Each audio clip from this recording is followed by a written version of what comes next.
Bonsoir. Bienvenue dans cette énième émission de Minotaur. Chaque semaine, donc effectivement, il commence à en avoir beaucoup et il y en aura encore beaucoup puisque je suis mon contrat est à peu près infini étant donné que je co-dirige cette radio. Personne ne pourra m'arracher de ce micro tous les jeudis soirs. Donc, bienvenue. Alors, le sujet de la semaine. Il y a une question qui m'a animé tout au long de la semaine et d'ailleurs certainement tout au long de ma vie. C'est, peut-on avoir un ami de droite ? Alors évidemment c'est un tantinet moqueur parce que bien sûr qu'on peut avoir un ami de droite. Déjà si on est nous-mêmes de droite, c'est assez commun qu'on en ait un. Et puis même globalement tout le monde fait un peu ce qu'il veut. D'ailleurs à la fin de cette émission, je ne donnerai pas une réponse et encore moins une consigne de si vous avez le droit d'avoir un ami de droite ou pas. Mais comme vous l'aurez deviné, l'idée c'est de réfléchir à cette idée-là. Comprendre aussi, peut-on avoir un ami de droite quand on est de gauche ? Évidemment. Après, je n'exclus personne à droite, mais déjà qu'une de mes émissions a été un franc succès chez l'extrême droite. S'ils peuvent me permettre de gagner de l'argent, c'est avec plaisir. Donc, peut-on avoir un ami de droite ? Déjà, c'est important, j'ai volontairement dit de droite et pas d'extrême droite, parce qu'on va y revenir, et je pense que vous l'aurez remarqué ces dernières années, et encore ça on peut le remettre en question aussi, la droite et l'extrême droite ont un peu fusionné d'une certaine manière, en tout cas sur les thèmes abordés, et ne reste que des étiquettes. Donc j'ai volontairement étendu à la droite, puisque peut-on avoir un ami d'extrême droite, je trouvais ça pas assez intéressant et surtout pas du tout provocateur. Donc déjà, qu'est-ce que ça veut dire la droite ? Eh ben, c'est assez flou parce qu'elle a été tant de choses. Donc déjà girondine pendant la Révolution. Elle a eu plein d'autres périodes entre-temps. Elle a été ultra-réac avec Pompidou et mai 68. Elle est devenue business, néolibérale, ultramondialiste avec Jacques Chirac, ses beaux costumes, son attrait pour l'Afrique, pour l'Asie. Elle a aussi été dans le même temps anti-Europe, anti-Union européenne, avec des personnages comme Séguin, par exemple, avant de devenir, au début du 3e millénaire, ultra-sécuritaire, avec des personnages comme Sarko, qui lui-même alimentait une rivalité avec l'homme du monde, qui est Dominique de Villepin, et son fameux discours de 2003 là, contre l'invasion des États-Unis, qu'on a tous salué. Alors moi, 2003, j'étais évidemment pas encore né, mais qui est un moment connu de l'histoire de France dans lequel la plupart des gens de gauche se reconnaissent, parce que c'est un truc anti-impérialiste, mais comme c'est porté par un homme qui s'est dit de droite, en tout cas pendant longtemps, et il le dit plus aujourd'hui d'ailleurs trop, il se dit d'un peu partout, de Villepin, mais ça par exemple c'est aussi ça fait partie de l'histoire de droite, ce refus de l'impérialisme américain porté par de Villepin. Donc elle a été plein de choses, si tant est que ça veut dire quelque chose être de droite.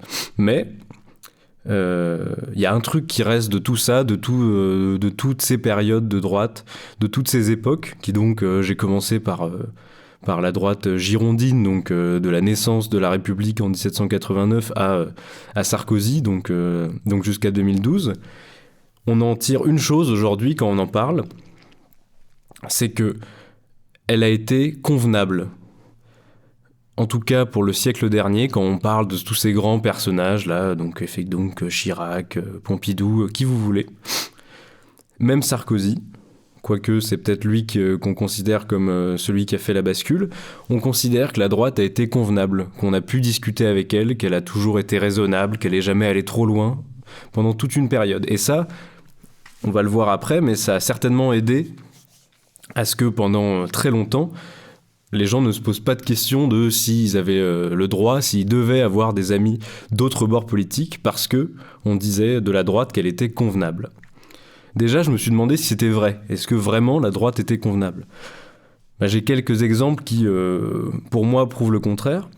Par exemple, on peut penser à la France-Afrique portée par Mesmer, notamment quand il était Premier ministre, et avant, quand il a été commissaire des diverses colonies, il a fait un peu partout, il se régalait lui. Et par exemple Mesmer, donc c'est la gestion de la France-Afrique. Donc après que après la fin de la plupart des guerres d'indépendance, ou en tout cas des déclarations d'indépendance des pays d'Afrique et de ce qui était avant l'Indochine, est née la France-Afrique, donc divers accords dans lesquels, en gros, la France maintenait la mainmise sur tous ces pays qui étaient ses anciennes colonies à travers des accords économiques, le franc CFA en Afrique par exemple. Et ben ça, c'est un truc de la droite dite convenable. Donc par exemple, Mesmer, il a mené la guerre super violente qui a été la guerre d'indépendance du Cameroun. Et il est évidemment à l'origine de cette méthode qui est encore en place, bien sûr, d'entravement des anciennes colonies africaines. Ce qui aujourd'hui mine encore l'Afrique et une partie de l'ancienne Indochine, c'est les grands projets, les grandes idées de personnages comme Mesmer qui se sont assurés de, malgré l'indépendance de façade de ces anciennes colonies, garder une mainmise et une supériorité, surtout économique, sur ces anciennes colonies. Ça, c'est la droite dite raisonnable. Pareil, elle a été ultra violente avec des personnages comme Pasqua, qui a fait un début de carrière avec le SAC, qui était donc le bras armé de Gaulle.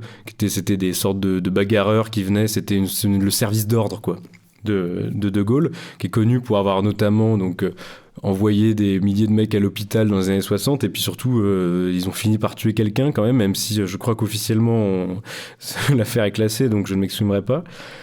Donc d'abord avec le SAC, puis ensuite quand il est devenu ministre de l'Intérieur, où la police s'est vue libérée, l'immigration combattue comme personne, en tout cas aujourd'hui ici, mais à l'époque ça avait choqué quand même quelques personnes. Cette droite raisonnable, c'est donc aussi... alors, Pasqua était quand même un personnage...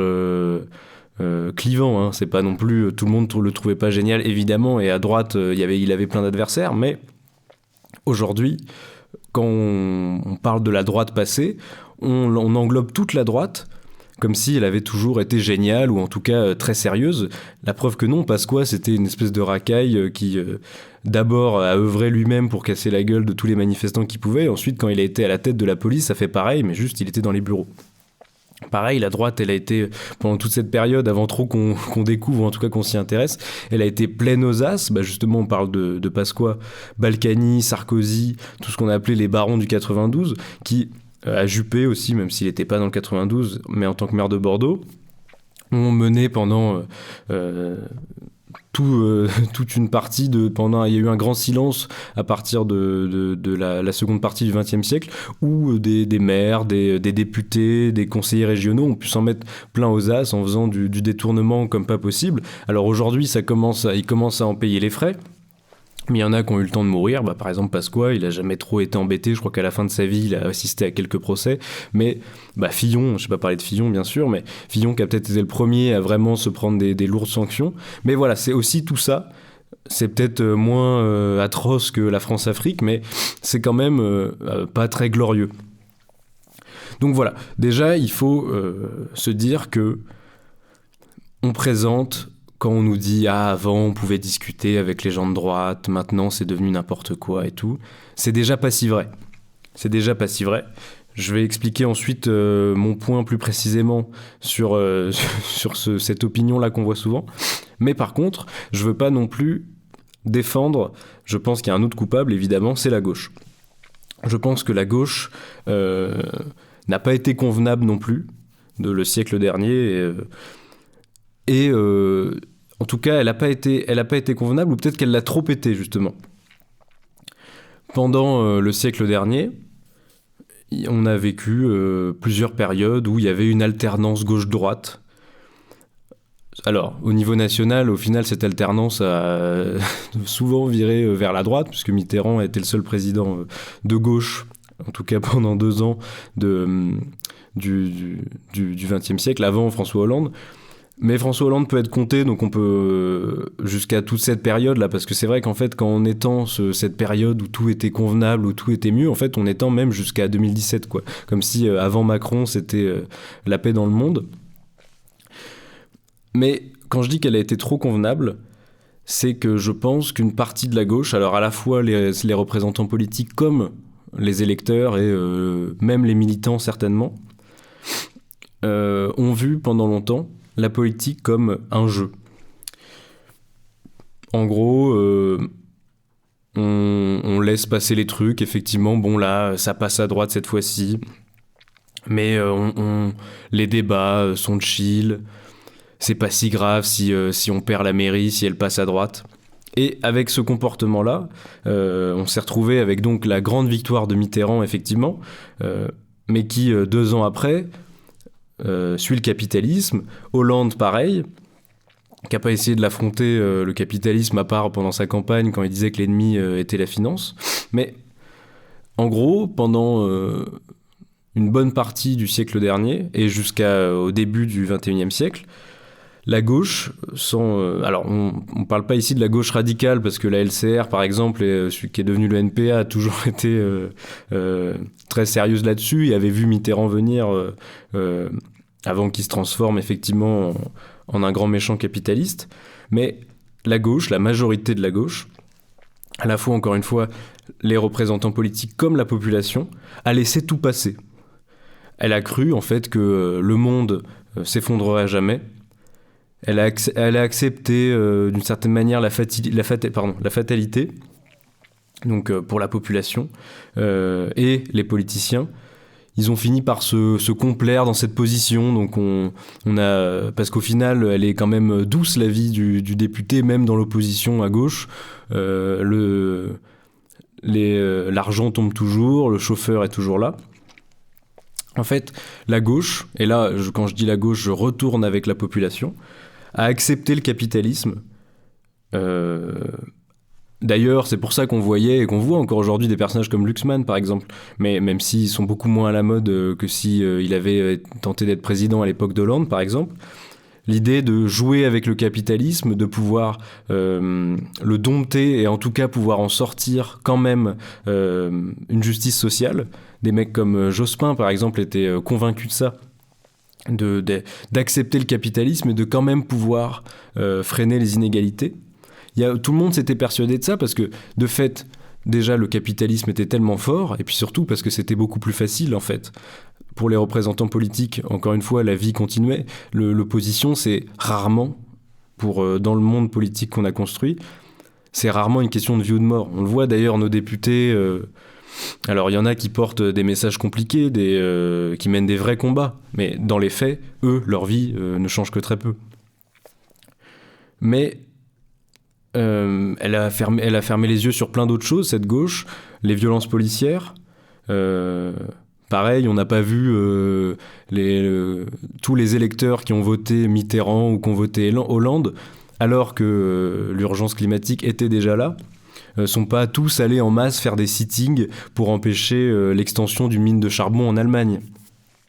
Globalement, il faut le dire, l'écrasante majorité des gens qui, au cours de leur vie, ont voté à gauche, n'ont fait que regarder, accepter ce qui se passait. Alors, bien sûr, on peut pas nier qu'il y a des combats qui ont été menés, qui ont été remportés, mais ce que je dis, c'est qu'il y a certainement eu un manque cruel de radicalité, parce que dans les années 60, 70, 80, même 90 et même au début des années 2000, on était persuadé que le monde allait continuer comme ça. Alors on combattait dans l'idée le capitalisme, mais on n'avait pas son effondrement devant nous, comme la crise climatique n'était pas encore devant nous, comme c'est le cas pour nos générations à nous. Et c'est dans ce monde-là, qui donc a duré jusqu'à hier, quoi, que nos parents, nos grands-parents, ont eu des amis de droite, alors qu'ils étaient de gauche. Et inversement, on a eu, si vos parents sont de droite, ils ont eu certainement des amis de gauche. En tout cas, il n'y avait pas de bagarre, on n'excluait pas de la famille celui qu'on découvrait qui votait à gauche. Exemple, quoi, Aluc, qui est l'ami de vos parents, c'est le gros radin, c'est le gros radin de droite. Denis, c'est le gauchiste. Il y a ce truc-là, vous avez tous, je pense, vos darons qui ont des amis qui ont des opinions différentes. On joue un peu avec ça. Donc le pote gauchiste, tu te fous un peu de sa gueule quand il veut pas donner un billet au clochard. Le pote de droite, il est un peu radin. Mais une sorte de folklore que nos parents acceptent. Et je pense que nous, notre génération, de fait, a beaucoup plus de mal à accepter ça. Alors vous allez le voir, c'est pas du tout un truc pour dire qu'il faut absolument avoir des amis de partout, pas du tout. Mais le fait est que c'est beaucoup moins commun pour nous d'avoir des potes qui représentent, qui font partie d'un autre monde politique. Mais ce qui est important, voilà, c'est de comprendre que pendant très longtemps, dans le monde de nos parents, et c'est pour ça que d'ailleurs, en fait, je vais pas spécialement, quand je dis peut-on avoir un ami de droite, je parle quand même ce qu'on peut appeler la jeunesse. Alors ça peut aller très loin pour certains, la jeunesse, mais en tout cas, la jeunesse qui, je pense, en tout cas pour la plupart des jeunes, est très radicale et reste radicale. Tandis que j'imagine, moi, nos parents comme des gens qui suivent un des deux clivages. Donc, soit tu vas, t'es de gauche, soit t'es de droite. Et au final, celui de droite, t'es opposé, mais tu peux vivre avec lui. Pourquoi ? Eh ben, nous, on nous dit que que la jeunesse refuse d'écouter, refuse le dialogue. Moi, je pense plutôt que c'est vous, donc nos parents, nos grands-parents, qui au final êtes tous d'accord. Qu'est-ce que je veux dire par là ? C'est ce que j'expliquais avant. On s'est au final tous habitués au capitalisme. On a tous accepté qu'il fallait faire des livrets A, qu'il fallait investir dans la pierre. En tout cas, on a accepté le monde comme il était parce qu'on a considéré qu'on ne pouvait pas le vaincre. Donc nous, certes, on refuse d'écouter, on refuse le dialogue, mais est-ce que c'est pas parce que, d'abord, on ne peut plus attendre, et de deux, parce qu'on assume plus nos idées que vous qui, au final, avez beaucoup plus de points d'entente avec la droite et la gauche qui, pour moi, au final, forment un gros centre. Parce qu'on idéalise encore ce fameux clivage qui a disparu de la gauche et la droite qui s'affrontaient. Mais est-ce que vraiment on veut de ça ? Est-ce qu'on veut se retrouver dans un truc d'alternance un peu ridicule où, effectivement, quand il y a un gouvernement, une municipalité à gauche, il y a plus de subventions à la culture ? Il y a plus de construction d'HLM, il y a une ou deux décisions importantes quand c'est pour la présidence, le mariage pour tous, les 35 heures, ou à droite c'est un peu plus sévère, ou est-ce qu'on veut des trucs radicaux ? En tout cas, c'est un fait, en devenant adulte, ce qui est mon cas lentement, et le cas de la jeunesse à qui je m'exprime, ça arrive qu'un ami s'avère de droite, finisse par l'être, parce que quand on est au collège, même au lycée, déjà on a des amis qui ont l'air de tourner un peu droitard, mais on sait pas trop, ils osent peut-être pas encore le formuler, ou alors c'est des gens très flous. Moi j'ai rarement vu des mecs qui étaient ultra militants de droite à 15-16 ans. Mais quand t'as 20 ans, 21, 22, 23... les études, soit t'es en plein dedans, soit ça commence à se finir. Donc certains, même en entrant dans le monde du travail, commencent à payer des impôts et là sortent les pires natures. Donc certains, effectivement, cèdent et se révèlent de droite. La question est donc, est-ce qu'on doit le faire disparaître, cet ami de droite, ou est-ce qu'on doit l'accepter comme il est ? Ou y a-t-il une troisième voie possible ? Alors déjà, effectivement, il y a un truc, c'est... ce qu'on considère souvent comme un blocage, c'est l'idée des valeurs. Les clivages, les opinions politiques seraient au final influencées par des valeurs qu'on aurait. Donc, parce que j'ai telle valeur en moi, ou en tout cas tel moment dans ma vie a créé cette valeur qui maintenant fait partie de moi, et ça influencerait mon vote. Qu'est-ce qu'on donne effectivement comme valeur qui pourrait rendre quelqu'un nauséabond ? Si le mec est raciste, évidemment, homophobe, ou alors, je cite, anti-woke, là, effectivement, on peut considérer que c'est une personne à dégager.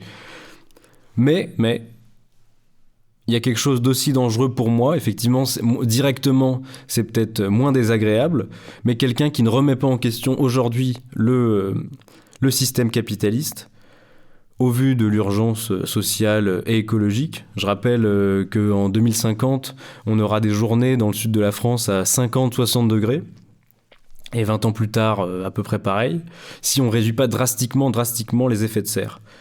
Pareil, j'ai parlé d'enjeux sociaux. Les gens ne peuvent plus aujourd'hui acheter quoi que ce soit. C'est la merde pour tout le monde, mais il y a une poignée de gens, une poignée qui s'engraissent encore plus. C'est simple hein, comme lecture de pourquoi le capitalisme ne marche plus, mais en même temps, ça montre un truc assez tout aussi simple, c'est la fin de ce système. Le capitalisme ne marche plus, parce que s'il a toujours été inégalitaire, là, il ne marche même plus assez pour que les gens s'endorment dessus. En fait, ce qui a été fort avec le capitalisme pendant longtemps, c'était que les pauvres avaient assez pour pouvoir s'endormir. On endormait les masses, donc ils pouvaient s'acheter une bagnole alors que leurs parents ne pouvaient pas. On mange plus de viande alors que nos parents mangeaient une fois tous les mois. Tout ça a permis d'endormir les masses pendant quasiment plus d'un demi-siècle. Et les restes fonctionnent, les gens dans leurs esprits sont encore aliénés là-dedans. Néanmoins, il y a un truc qu'ils contrôlent pas, c'est qu'en fait ils se rendent compte, les gens, qu'ils arrivent même plus à s'acheter ces petits trucs qui leur permettent de continuer dans le mode de vie capitaliste. Donc c'est pas le sujet aujourd'hui, c'est le sujet de toutes les autres émissions Minotaur, de pourquoi rien ne marche, ni le capitalisme, ni quelle autre merde qu'on doit suivre depuis si longtemps. Mais voilà, c'est juste pour rappeler que globalement, c'est certes, vous avez un ami qui est homophobe et raciste, c'est terrible, il faut le combattre, mais il faut tout autant combattre cette personne. On va revoir ensuite qu'est-ce que ça veut dire combattre, mais si le mec continue, le mec défend le capitalisme jusqu'à mourir, voire même est climato-sceptique, il faut aussi combattre tout autant, parce que c'est tout aussi dangereux.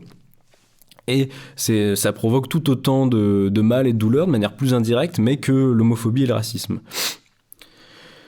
Néanmoins, cette histoire de valeurs différentes, cet ami-là, je ne peux pas l'accepter parce qu'il a des valeurs différentes de moi. En gros, c'est un gros raciste, il déteste les pauvres. Certes, mais je considère que c'est pas super fiable. Individuellement, l'homme n'est pas forcément le copier-coller de ce pourquoi il vote. Exemple tout con, vous pouvez avoir un pote ultra droitard qui est parisien là, mais qui vote Dati premier, second tour. Mais le fait est qu'il est sympa avec tout le monde. Il file des pourboires dès qu'il va au bar. Inversement, vous pouvez avoir un pote ultra-gauchiste qui a voté Chikirou premier et second tour à Paris, mais qui, dès qu'il fait un Deliveroo, hurle sur tous les livreurs qui ne comprennent pas le français. Évidemment que le vote de droite est dangereux et qu'il faut le combattre, parce qu'il aura un effet sur le reste de la société, mais notre ami est un individu, ce n'est pas un programme. Donc la question est, doit-on séparer le droitard de l'ami, finalement ? Par contre, il faut combattre les idées politiques qu'il défend. Alors, je veux pas non plus résumer le combat politique aux urnes, parce que, évidemment, surtout quand on est plutôt à gauche, on sait à quel point les guerres politiques peuvent se mener autrement, par l'insurrection, par la grève. Mais par exemple, quand on parle de notre pote de droite, lui, il se fie pas mal aux urnes, voire même c'est sa seule manière de s'exprimer politiquement, et ça marche assez bien, puisque de manière générale, la droite gagne. Donc, il faut quand même se dire qu'il faut en faire quelque chose de cet ami. Parce que on n'a pas le droit, ni même peut-être l'envie de simplement l'assassiner. Donc qu'est-ce qu'on en fait ? Eh bien déjà, on peut se demander si un ami, même de droite, c'est pas quelqu'un qu'on peut convaincre. Pourquoi ? Parce qu'un ami, c'est quand même quelqu'un que vous connaissez mieux que la plupart des autres gens. Donc effectivement, c'est dur de convaincre Jordan Florentin quand vous le croisez dans la rue, avec son micro et qu'il a sa caméra pointée sur vous. Par contre, un ami que vous voyez souvent, voire même tous les jours, à qui vous pouvez envoyer des reels très intéressants de gauche dès que vous voulez, lui faire écouter Minotaur par exemple, pour faire monter nos écoutes, En tout cas, c'est facile de travailler au corps quelqu'un.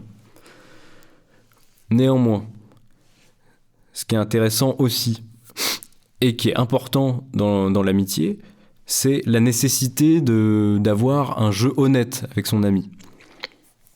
Et c'est ça qui est justement génial avec l'ami, et qui permet certainement d'essayer de le convaincre, c'est l'honnêteté. Parce que votre ami, et ni vous d'ailleurs, vous n'êtes pas candidat à quelconque élection, vous n'êtes pas sur un plateau télé, donc normalement vous pouvez lui poser les vraies questions. Par exemple, là où un candidat du RN a la question « Êtes-vous raciste ?», il va répondre par une pirouette pour essayer d'éviter de dire qu'il l'est, bah votre pote, normalement, il est capable de vous dire s'il est raciste ou pas. Mais ce qui est justement intéressant avec un truc comme le racisme, c'est que t'as l'impression que les gens racistes dans nos sociétés, à part quand ils sont dans leurs réunions racistes, bien sûr, auxquelles je ne participe pas, eh ben, ils ont la même méthode de réponse que, au final, les représentants politiques. Ils sont incapables, la plupart des gens aujourd'hui, de dire « oui, je suis raciste de tel truc ». Alors que bon, le fait est que quand tu parles avec ton pote, il va pas te coller un procès. Et surtout, qu'il y a des gens qui finissent par dire « non, je ne suis pas raciste », alors que les 10 minutes précédentes, ils ont dit les pires horreurs de faits racistes. N'empêche que votre ami, vous avez le droit de lui demander d'être honnête, et s'il l'est, c'est encore plus simple à combattre. Pareil, des trucs un peu plus simples. Est-ce que tu es radin ? Pourquoi, si vous avez un pote qui vote à droite, vous pouvez lui demander est-ce que tu es radin ? Parce que si tu veux moins d'impôts, par exemple, ou s'il est entrepreneur et qu'il veut que son entreprise soit moins taxée. Pareil, si c'est un représentant politique, il va juste te dire que c'est l'État qui gère mal l'argent, que les impôts ne servent plus à rien. Mais quand c'est votre ami, vous pouvez lui demander est-ce que tu es radin ? Auquel cas, on peut déjà avancer plus vite. Mais une fois qu'on a ça, qu'on sait qui est notre ami, bon, si vraiment le mec est raciste, qu'il le dit, s'il est homophobe, qu'il le dit. Eh bien déjà, la première question, c'est est-ce qu'on doit cancel cet ami ? Alors, cancel, quand c'est un ami, ça veut dire ne plus jamais lui parler. Et là viennent toutes les questions qu'on se pose avec les célébrités. Les célébrités, une fois qu'elles sont accusées de viol, d'agression sexuelle, qu'est-ce qu'on doit en faire ? Même pour les représentants politiques, comme avec des mecs comme Quatennens, entre autres. Qu'est-ce qu'on doit faire de ces gens ? Est-ce que cancel cet ami, donc l'isoler socialement, est-ce que ça fonctionne ? Est-ce que ça lui permet de se réveiller ? Est-ce qu'il se rend compte, une fois que tous ses amis ont arrêté de lui parler à cause des horreurs qu'il disait chaque soir ? Est-ce que ça fonctionne ? Ou est-ce que plutôt, c'est pas une manière pour lui de continuer d'aller encore plus profondément ? Pensons par exemple à une fierté nationale comme Dieudonné, dont on condamne bien sûr tous les propos ces 20 dernières années. Mais lui, une fois qu'il a été dégagé, boycotté de tous les plateaux, et décision que je soutiens tout à fait, bien sûr, mais lui, tous ses potes ont arrêté de lui parler, la télé a arrêté de le faire venir, et ben il s'est constitué un monde en dehors de la société classique, où il s'est créé de nouveaux amis. Alors, quels amis ? Soral, Forisson, donc des compagnies merveilleuses, mais aussi un public qui lui est devenu loyal comme personne, des méthodes de vente de tickets, de salles, toute une manière de continuer à vivre, de faire son travail en dehors de la société, jusqu'à, alors que Dieudonné initialement était de fait un militant décolonial, pro-palestinien, à devenir simplement un négationniste, en faisant venir Forisson déguisé en pyjama rayé.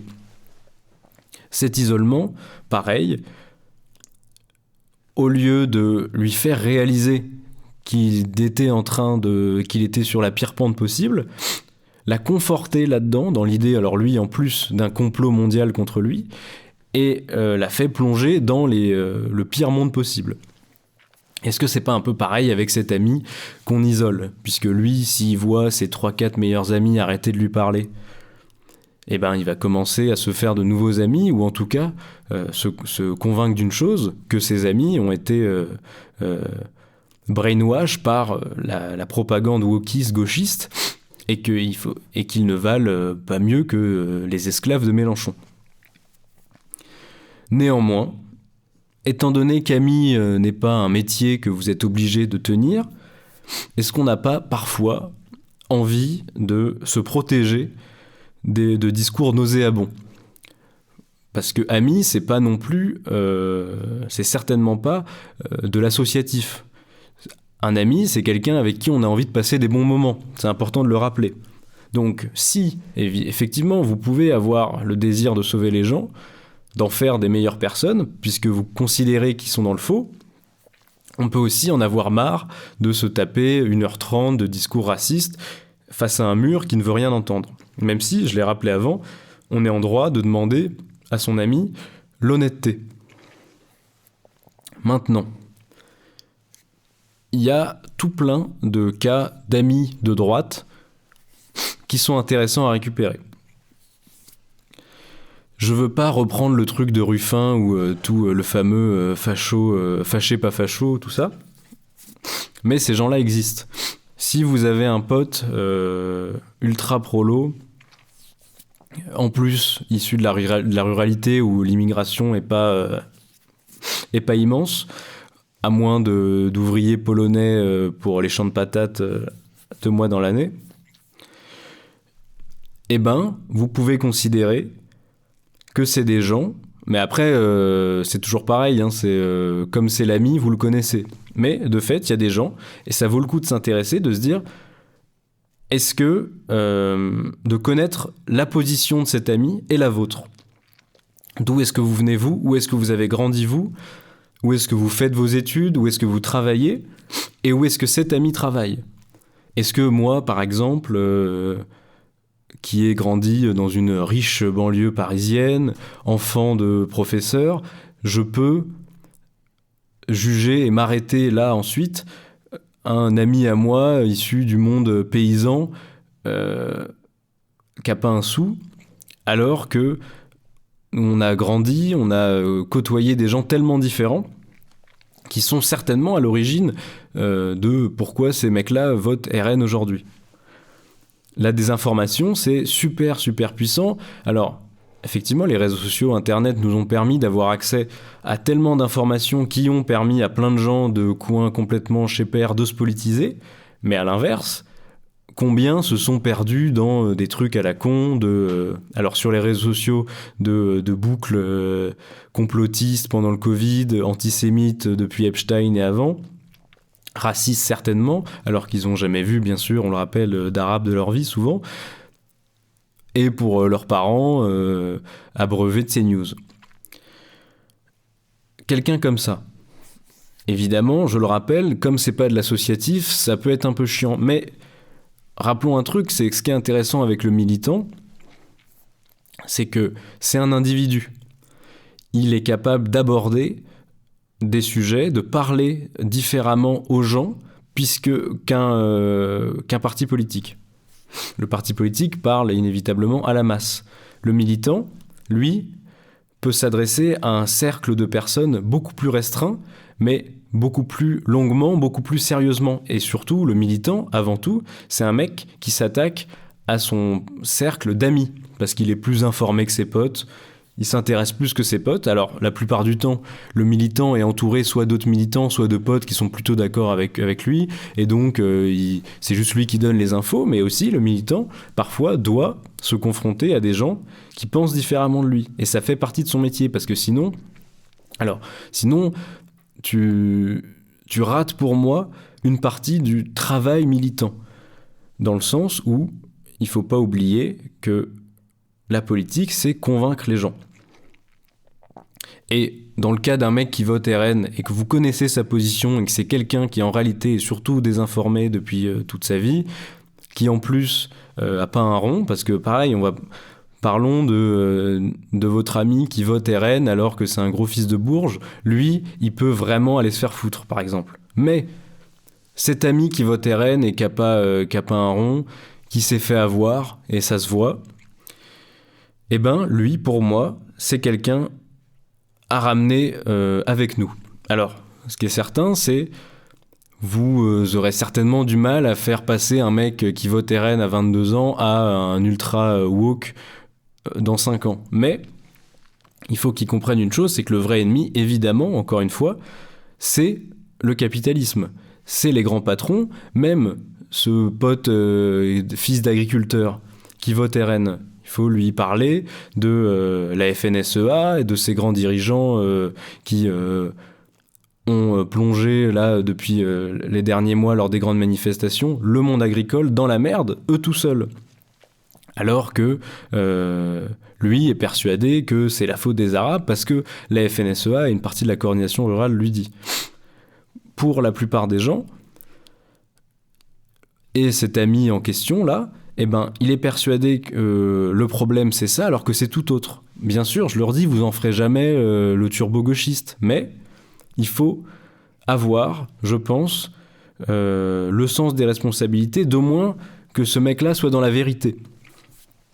Maintenant, encore une fois, on a le droit de ne pas vouloir se taper ce pote-là pendant 2000 ans. Écoutez, je crois que j'ai fini. Ouais, c'est bon.